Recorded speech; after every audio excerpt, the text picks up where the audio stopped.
Hi everyone and welcome back to another video. In this video, I'm going to show you how to power on and off your JBL Clip 5 speakers. Now this video is going to be particularly useful for individuals. Let's say that you just got the JBL Clip 5. Maybe you got it as a gift. Maybe you got it as a Christmas gift or a present.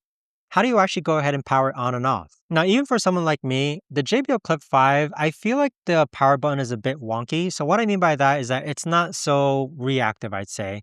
But to simply put, and to make it easier for you, when it's turned off like this, in order to power it on, I normally just hold it for 1 second. So 1 second and then I let go. And it takes about a couple of seconds to go ahead and load. And then in order to turn the speaker off, I hold it for 2 seconds and then let it go.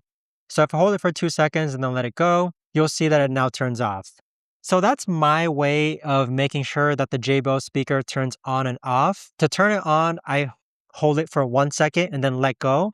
And then to turn it off, I hold it for 2 seconds and then let go. So I hope this helps you go ahead and turn on and off your JBL Clip 5 speaker. If you guys have any questions, let me know in the comments down below.